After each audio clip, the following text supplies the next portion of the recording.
Hello, guys. How are you all? I hope you all are fine. Welcome back to Hello Adhyapak. And in our previous video, we discussed the chapter, The Wit That Won the Hearts of Unit 1, Wit and Wisdom. And we discussed all these questions which were given before the chapter. We have already done this. If you have not seen that video, the link will be in description. You can watch it there. We have already explained this whole chapter, and today we are going to talk about the chapter and question and answers and exercises. So first of all, here it is, let us discuss rectify the following false statements from the text. तो यहाँ पर कुछ statements given है, they are not the correct sentence statements, we have to correct them. First है जैसे कि the queen insulted the king by speaking against the quality of his point. ऐसा नहीं है. द क्वीन जो है उसने इंसल्ट नहीं किया था किंग को, है ना. शी वॉज ओनली टायर्ड और उसने एक यॉर्निंग की थी. तो एक्चुअल में उसने इंसल्ट नहीं किया था. तो this is wrong. Tenali Rama immediately went to the king and convinced him to talk to the queen. ऐसा भी नहीं हुआ था. तेनालीरामा ने बोला था कि मुझे कुछ वक्त दीजिए, कोई ट्रिक लगानी पड़ेगी, उसके बाद ही ये प्रॉब्लम सॉल्व हो पाएगी. Third is the courtiers admired the king's poem and praised his literary talent. ऐसा नहीं है. जो courtiers थे वो भी बहाना लगाकर इधर-उधर भागने की कोशिश करते थे. वो बचने की कोशिश करते थे पोएम सुनने की बजाय. The ministers in the court were eager to hear Tenali Rama's idea about paddy cultivation. तो ऐसा नहीं है क्योंकि जो कोर्टियर्स थे वो सरकास्टिक थे, वो डाउटफुल भी थे और मजाक उड़ाने के मूड में भी थे तेनालीरामा के आइडिया के बारे में. Fifth is the king never realised his mistake and continued to stay angry with the queen. ऐसा नहीं है. जब तेनालीरामा ने समझाया तो उनको एकदम अचानक याद आया, समझ में आया कि यॉर्निंग करना या जम्हाई लेना जो है वो तो सभी करते हैं. इट्स नॉट समथिंग कि कोई आपको रिस्पेक्ट कर रहा है. And then he went to the queen and उन्होंने उनसे माफ़ी भी मांगी थी. तो how are we going to write the answers. तो पहले का लिख देंगे आप. The queen did not insult the king, she was simply tired and yawned while he was reading the poem. Second का आप लिख देंगे Tenali Rama first listen to the queen then planned a clever way to help which took time and strategy. Third में आप लिख देंगे the courtiers avoided the king when he tried to share his problem and made excuses not to hear it. Fourth का लिख सकते हैं आप. The ministers were doubtful and sarcastic about Tenalirama's claim of special paddy seeds. Fifth में लिख सकते हैं the king realised his mistake after Tenalirama's clever example and apologised to the queen. चलिए आगे बढ़ते हैं. Let us think and reflect. यहाँ पर क्या है, read the extract and answer the questions that follow. The king thought I was disrespecting his poem and stormed of. तो ये कौन बोल रहा है, ये बोल रही है रानी. Since then he has not spoken to me. If I had known this would happen, I would have chosen another day. Help me, please, Rama. Only you can help the king understand. तो ये वो dialogues है जो रानी ने तेनाली रामा को बोले थे. तो Rama nodded thoughtfully. If you like, I will try my best to resolve this matter, Your Highness. But this needs a well-planned approach, and I may need time to find the right strategy. So the first question here is why does the queen believe that only Tenali Rama can help the king understand? ऐसा क्यों लगता था रानी को? तो रानी को इसलिए believe था तेनाली रामा पे क्योंकि वो वाइज था, वो विटी था और वो जानता था कि किसी ट्रिक से राजा को ये बात कैसे समझाई जा सके पीसफुली, है ना. तो you can write the answer like this. The queen believes only Tenali Rama can help because he is wise, witty, and knows how to make the king understand things cleverly and peacefully. Second is where does the queen statement if I had known this would happen I would have chosen another day suggest about her feeling. तो वो क्या feel कर रही थी ये sentence बोल के. She is angry at the king for overreacting. She regrets the unintended misunderstanding. She believes the poem was not worth to listen to. She is worried that the king might punish her. तो punishment का उसका कोई डर नहीं था, है ना. और वो ऐसा भी नहीं था कि उसको पोएम सुननी नहीं थी और वो एंग्री भी नहीं थी. तो B is the correct option here. She regret the unintended misunderstanding. Third है how does Tenali Rama response reflect his wisdom and problem solving skill. कैसे दिखा. तो तेनाली रामा ने कोई जल्दबाजी नहीं की. उसने बहुत ध्यान से सुना, वो काम रहा और प्रॉब्लम को अच्छे ढंग से समझने के बाद उसने एक स्मार्ट प्लान बनाया। इससे पता लगता है कि वो वाइज़ था और वो जानता था कि किसी सिचुएशन को किस तरह से हैंडल करना है केयर के साथ और इंटेलिजेंस के साथ। इसका आंसर मैं भी आपको रिटन फॉर्मेट में भी दिखाता हूँ। पहले ये 4th कंप्लीट करते हैं। Fill in the blank by choosing the correct option from those given in the bracket. तो यहाँ पर क्या-क्या है? Has a lot of faith या takes great pride. The king's reaction shows that he is sensitive and dash he in his poetry। तो वो जो है उसको काफ़ी प्राइड था अपनी जो पोएट्री है उसके ऊपर। तो टेक्स ग्रेट प्राइड आएगा। अब मैं आपको इसका आंसर जो है 3rd वाले का वो दिखाता हूँ। तो आप यहाँ बोल सकते हैं Tenalirama didn't rush, he listened carefully, stayed calm and said that the problem needed a thoughtful and smart plan। This shows he is wise, and knows how to handle situations with care and intelligence। चलिए, we'll move to the next question. That evening, the king approached the queen with a softened expression. Thirumalambal, he began, his voice gentle. I have been foolish. I see now that I overreacted. I let my pride blind me. I am so sorry। The queen, who had longed for this moment, smiled and replied, if you like, we can leave this quarrel behind us। I would very much like to listen to your point। ये तब है जब राजा जो है वापस आकर उन्होंने माफी मांगी थी। Now complete the following with a suitable explanation। When the king said I let my pride blind me, he means that वो क्या कहना चाहते थे? तो वो ये कहना चाहते थे कि मैं देख नहीं पाया कि सच्चाई क्या है और ओवर रिएक्ट कर दिया एक छोटे से इशू पर। सेकंड है why does the queen say if you like we can leave this quarrel behind us. तो उसने ऐसा इसलिए कहा क्योंकि वो मूव ऑन करना चाहती थी, फॉरगिव करना चाहती थी अपने राजा को, हस्बैंड को, और वो चाहती थी कि जो उनके रिश्ते में, रिलेशनशिप में जो खुशी थी वो वापस आ जाए। अभी इनके आंसर्स में रिटन फॉर्म में भी आपको दिखाऊंगा। Fill in the blank by choosing the correct option. The king acknowledges that his pride clouded his judgement which shows intelligence and courage और मैच्योरिटी एंड सेल्फ अवेयरनेस। तो इसमें इंटेलिजेंस और करेज की कोई खास बात नहीं है। जब हम ये मानते हैं कि हमने कोई गलती कर ली है तो वो मैच्योरिटी और सेल्फ अवेयरनेस होती है। So this is the more appropriate answer. State any one characteristic that the queen response to the king apology shows। मतलब जब राजा ने माफ़ी माँगी और उसने कहा कि चलो छोड़ो इस बातों को, हम आगे बढ़ते हैं, इसमें कुछ नहीं रखा, तो इसमें क्या दिखाई देता है हमें कि रानी जो है वो काइंड हार्टेड है और वो माफ़ करने वालों में से है, शी इज़ फॉरगिविंग। रही बात आंसर्स की तो आप ऐसे लिख सकते हैं फर्स्ट वाले का, he means that because of his pride he couldn't see the truth and over reacted to a small issue. Second का आप लिख सकते हैं she says this because she wants to forgive, move on and bring back happiness in their relationship. Third का हमने fill up complete कर लिया है। और फोर्थ का है it shows that the queen is kind hearted and forgiving. Next हमारे पास कुछ क्वेश्चन आंसर्स हैं, आइए इनको एक एक करके डिस्कस करते हैं। Answer the following question. Total 6 question है, पहले हम इन 4 को डिस्कस कर लेते हैं। Why was the Vijayanagar empire considered to be in its golden era during Krishnadevaraya's reign. तो ऐसा इसलिए है क्योंकि उनके टाइम में आर्ट, लिटरेचर और आर्किटेक्चर जो है वो काफ़ी फला-फूला था। एम्पायर बहुत अमीर हो गया था और उनके वाइज़ रूल की वजह से वो काफ़ी पावरफुल भी हो चुका था। तो ये सब आंसर आप यहाँ लिख सकते हैं। अभी मैं इसके रिटन फॉर्मेट में भी आपको आंसर दे दूँगा। सेकंड है how did Tenali Rama Krishna gain a special place in the Kings court. तो वो काफ़ी क्लेवर थे, काफ़ी मज़ाकिया थे, स्मार्ट थे, विटी सॉल्यूशंस देते थे टफ प्रॉब्लम्स के।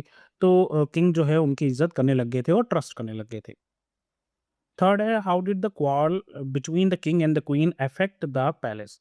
तो पैलेस जो है वो काफ़ी उदास हो गया था और काफ़ी शांत हो गया था। जो चीयरफुल एटमॉस्फेयर पहले हुआ करता था वो अब नहीं रहा था। क्वीन जो है वो अपसेट रहने लग गई थी और काफ़ी लोनली भी थी।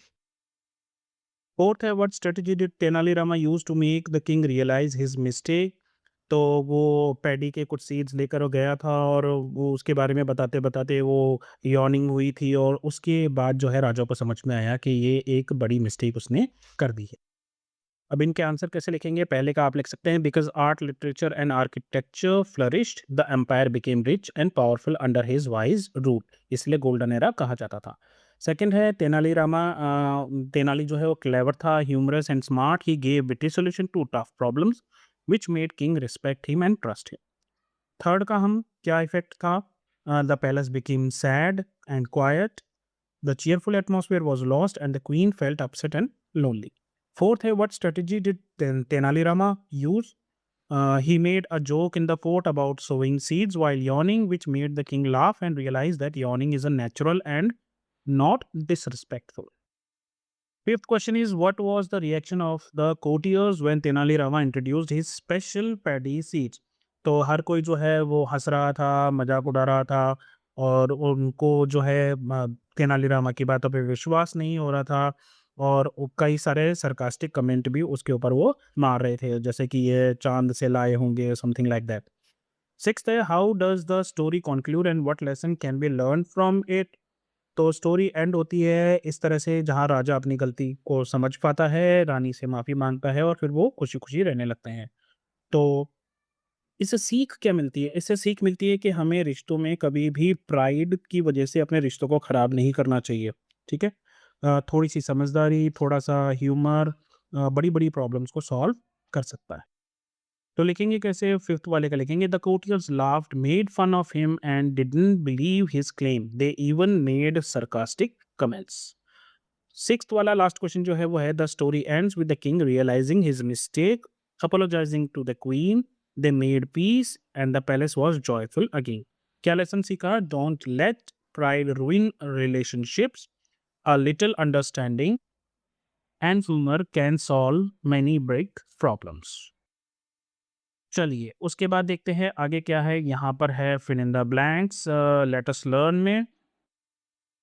Next is let us learn, fill in the blanks and complete the paragraph by choosing the suitable expression from the given box given below. तो यहाँ से हमें ये यूज करने हैं, ठीक है।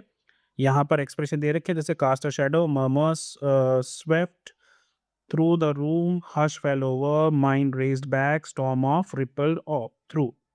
तो स्टार्ट करते हैं। My mother is witty, quite witty, and her sense of humor is always lightens stressful moments. Once at a family dinner, an argument began over a minor issue and dash, making everyone feel uncomfortable. अगर हर कोई uncomfortable हो गया था तो हम बोलेंगे hush fell over। तो ये फर्स्ट आ गया आपका। Just as things were getting serious, she made a clever remark and laughter laughter जो है फैल गया होगा चारों तरफ, है ना, रिपल्ड थ्रू, ठीक है। रिपल क्या होता है? जैसे हम पानी में कोई एक ऊपर से कोई चीज़ डालते हैं तो पानी में क्या होता है, यहाँ पर अगर कोई चीज़ डाली है तो फिर इसकी लहरें जो हैं वो रिपल्स जो हैं वो चारों तरफ फैल जाती है ना, दैट इज कॉल्ड रिपल्स। तो यहाँ पर आ जाएगा आपका ripple through. The gathering making everyone relax, the person who started the argument dash, the person who started the argument, जिसने स्टार्ट की थी उसने क्या किया, वो stormed of, okay. And everyone approve the action, वो वहां से चला गया। Everyone disapprove the action and dash, तो ये है मरमर स्वेप्ट वहां पे ना, फिर सब में क्या वो हो गया, ये हो गया, वो हो गया, इस तरीके से murmur swept through the room. My dash to how my mother had saved other situation like this, तो मैं फिर सोचने लगा इस बारे में ना। My mind raced back how my mother had saved other situations like this. Without her, such moments would have, अब एक ही बचा है, ठीक है, this will be cast a shadow over the gatherings. I hope that I grow up to be as witty as my mother. Next है, the writer uses words like roared, murmur in the text to indicate sound produced. Fill in the blanks with suitable sounds, words from the box given below. You may refer to a dictionary. I am your dictionary. चलिए करते हैं इनको। तो यहाँ पे क्या है, कौन कौन से वर्ड्स दिए हुए? Murmur, sighed, mumble, gasp, snickers, third, groan, rattle, road and whispered. I am sure आपने इनमें से बहुत सारे वर्ड्स पहली बार सुने होंगे, बट दैट्स ओके। चलिए हम इनको सॉल्व करते हैं। और फिल अप कैसे कर पाएंगे जब हमें इनके मतलब पता होंगे। तो मरमर का मतलब होता है धीमी आवाज में बोलना या बड़बड़ाना, ठीक है। स्नीकर्स की बात अगर हम करें, स्नीकर्स का मतलब होता है दबाकर हंसना या खिलखिलाकर हंसना। रोर का मतलब होता है बहुत जोर से चिल्लाना या गरजना। साइड का मतलब होता है गहरी सांस लेकर छोड़ना, जैसे हम कहते हैं ओके यार। थर्ड का मतलब होता है धड़ाम की आवाज। विस्पर्ड का मतलब होता है फुसफुसाकर बोलना। मम्बल जो है इसका मतलब होता है साफ ना बोलना, मन में बुदबुदा कर बोलना, जैसे टीचर जब आपको डांटता है तो मन में आप बोलते हैं बस वही है ये। उसके बाद ग्रोन। ग्रोन ये है जब कोई दर्द हो या कोई कराहता है उस आवाज को ग्रोन बोलते हैं। गैस्प का मतलब होता है अचानक हाँफते हुए बोलना। और रैटल का मतलब होता है खड़खड़ाने की आवाज करना। चलिए अब बात करेंगे फिल इन द ब्लैंक्स की। तो as the teacher began the riddle challenge, a dash of excitement spread through the classroom. तो क्या फैल गया? मरमर फैल गया। तो यहां पर आएगा first. Anaya dash in relief, she loved riddles more than solving mathematical problem. तो उसको मैथमेटिक्स की प्रॉब्लम से ज़्यादा रिडल्स पसंद आती है, तो जब वो आई तो उसने सांस ली होगी, right side. Think carefully the teacher began to dash as she wrote a riddle on the board. Think carefully the teacher began to whisper. तो यहाँ पर आएगा whispered. Okay, next is when the question was revealed, a few students dash, कुछ लोगों को समझ में आया, तो they actually gasped realizing it wasn't as easy as they had expected. Some exchanged dash wondering if anyone at all would be able to solve it. तो some exchanged, यह है फिफ्थ में हमारा आएगा sneakers, तो आप यहाँ लिख देंगे। Just then Anaya tapped her book on the desk with a small thud. एक एक आवाज के साथ उसने किताब को नीचे रखा। तो अब हमारे पास क्या बचा? मम्बल, ग्रोन, रैटल और roar.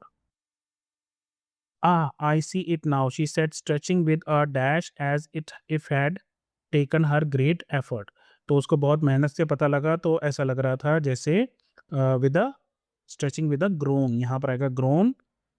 A small breeze made the windows, breeze के साथ विंडोज जो है बज रही होंगी, तो यहाँ पर आ जाएगा रैटल। यहाँ रख देंगे adding to the suspense of the moment. So what's the answer? The students mumbled, है ना, their voices filled with playful enthusiasm. Leaning forward with a smile, Anaya rode, sometimes the trickiest questions have the simplest answers. So as we have learned, a compound word is formed when two or more words are combined to create a new word with a distinct meaning. These are there are three types: closed compound जैसे sunlight, courtroom; hyphenated जैसे कि well और plant के बीच में ये आपको hyphen दिख रहा है; and open compounds like paddy and seeds जो अलग अलग words हैं फिर भी एक साथ पढ़े जाते हैं. Create new compound words by matching words in the column 1 with that in the column 2. तो यहाँ पर जैसे कि अगर हम देखें फर्स्ट वर्ड जो है वो है क्विक। अब क्विक के साथ यहाँ पर जो चलेगा hall, tempered, spoken, blue, witted, तो क्विक के साथ आ जाएगा विटेड। सॉफ्ट जो है नॉर्मली आता है स्पोकन के साथ, तो सॉफ्ट स्पोकन। कॉमन, कॉमन के साथ सेंस आएगा, common sense. House, house, house hold, है ना, हाउस होल्ड। बुक, बुक के साथ क्या आएगा? यहाँ पे क्या बचा? Store, book store. इल के साथ आएगा टेम्पर, इल टेम्पर्ड होते हैं कुछ लोग। स्काई के साथ आएगा स्काई ब्लू। और डांस के साथ आएगा डांस का हॉल, डांस हॉल। अब इनको लिखना कैसे है, कहाँ पर हाइफन आएगा, कहाँ पर जगह आएगी, वो मैटर करता है, वो मैं आपको दिखाता हूँ। ये लो जी। तो क्विक विटेड में हाइफन है, ये भी हाइफनेटेड है, ये हाइफनेटेड नहीं है, यहाँ पर भी हाइफन है, यहाँ हाइफन है, हाइफनेटेड, हाइफनेटेड एंड हाइफनेटेड। तो इस तरीके से आप इन वर्ड्स को लिख सकते हैं। Next is fill in the blanks with the words created in the previous question. अभी हमने quick witted, soft spoken, common sense वाले जो वर्ड्स बनाए थे उनका इस्तेमाल करते हुए यहाँ पर हमको ये कंप्लीट करना है। तो जैसे कि फर्स्ट है Ravi was dash always speaking calmly even in arguments. तो हम यहाँ पर लिखेंगे Ravi was a soft spoken, तो यहाँ आ जाएगा soft spoken. He grew up in a lively dash, कहाँ पले बड़े होते हैं हम? हाउस होल्ड, तो यहाँ हाउस होल्ड आ जाएगा। Where he learned to handle different personalities. His friend Arun, however, was dash and often lost his patience. Patience lost कर रहा है, तो यहाँ पर आएगा ill tempered. Despite this, Arun admired Ravi's dash thinking. किस तरह की thinking हो सकती है? Quick witted thinking. One evening as they passed a dash, they saw some performers. Performers आ रहे हैं तो इसका मतलब है वहां पर एक डांस का वो था, डांस हॉल. तो डांस हॉल लिख देंगे यहाँ पे. Ravi notice that one of them dropped a dash book. Book कैसी हो सकती है? Sky blue book, right? On the ground. Is this yours? He asked. Oh, thank you, young man. The performer smiled. It's a recent purchase from the purchase कहाँ से होगा? एक book store से, around the corner. True to his nature, Arun promptly said to Ravi, it's dash that it's not from a bakery but a bookshop. तो यहाँ पर आएगा it's common sense that it's not from bakery but bookshop. उसके बाद यहाँ पर है read the sentence from the text and their explanation given in the table below. यहाँ पर कुछ एक्सप्लेनेशन दी है. बेसिकली ये आपको सिखाना चाहते हैं सबॉर्डिनेट क्लॉज और मेन क्लॉज के बारे में. तो मैं आपको ऐसे ही समझा देता हूँ सबॉर्डिनेट क्लॉज और मेन क्लॉज क्या होता है. देखिए, कोई भी एक सेंटेंस होता है ना, उसमें दो पार्ट्स होते हैं. एक पार्ट ऐसा जो अपने आप में कंप्लीट सेंटेंस होता है, और दूसरा ऐसा जो जब तक पूरे सेंटेंस में ना हो उसका कोई मतलब नहीं. जैसे अगर मैं आपको एक सेंटेंस बोलता हूँ, I stayed at home because it was raining. अब मैं अगर इसके दो पार्ट करूँ, सपोज कीजिए मैंने एक है आई स्टेड एट होम और एक है बिकॉज इट वॉज रेनिंग. तो अगर मैं इस चीज़ को हटा दूँ, ठीक है, ये वाला हटा दीजिए, सेंटेंस बना आई स्टेड एट होम. तो क्या इसका मतलब है हाँ मैं घर पर रहा? ये अपने आप में एक पूरा सेंटेंस है. अब इस वाले को लीजिए बिकॉज इट वॉज रेनिंग. अब मैं ये वाला हटा देता हूँ और सेंटेंस सिर्फ इतना है बिकॉज इट वॉज रेनिंग. तो क्या हुआ? क्योंकि बारिश हो रही थी. तो मतलब क्या हुआ? सेंटेंस का अपने आप में कोई मतलब नहीं निकला. तो यहाँ पर आई स्टेड एट होम जो है ये मेन क्लॉज है, और सबॉर्डिनेट क्लॉज कौन सा है? ये. तो जो मेन क्लॉज होता है उसका अपने आप में मतलब होता है. अगर हम सबॉर्डिनेट क्लॉज को हटा भी दें तो भी ये अपने आप में एक पूरा सेंटेंस है. लेकिन अगर हम मेन क्लॉज को हटा दें तो सबॉर्डिनेट क्लॉज जो है वो अपने आप में कोई मीनिंगफुल सेंटेंस नहीं रखता. एक एग्जांपल और लीजिए. When the bell rang, the students ran outside. अब इसके भी दो पार्ट्स कर लेते हैं. पहला पार्ट ये, दूसरा पार्ट ये. अब आपको क्या लगता है इन दोनों में से कौन सा ऐसा है जिसको अगर मैं अकेला लिख दूं तो भी उसका मतलब है when the bell rang या the students ran outside? Obviously, the students ran outside is a complete sentence in itself. बच्चे जो है बाहर भाग गए. लेकिन अगर मैं सिर्फ ऐसे लिख दूँ व्हेन द बेल रैंग, तो क्या हुआ भाई? घंटी बजी तो उसके बाद, है ना?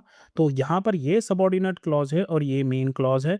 तो ऐसा नहीं है कि हमेशा मेन क्लॉज़ आगे पीछे ही कहीं पर भी आ सकता है. हमें सिर्फ ये देखना है कि कौन-सा वाला हिस्सा जो है वो अपने आप में एक सेंटेंस है बिना सबऑर्डिनेट क्लॉज़ किए भी. Now match the subordinate clause if clauses in column 1. तो ये सबऑर्डिनेट क्लॉज़ हैं सारे के सारे with the appropriate main clause. तो ये सारे मेन क्लॉज़ हैं, हमें सिर्फ मैच करना है. ठीक है, थोड़ा सेंस बननी चाहिए सेंटेंस की.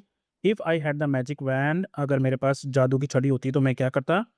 I would give my self wings, है ना, मैं अपने आप को पंख दे देता और उड़ जाता. इफ़ इट रेन्स टुमारो, क्या होगा फिर? We will stay indoors and play board games.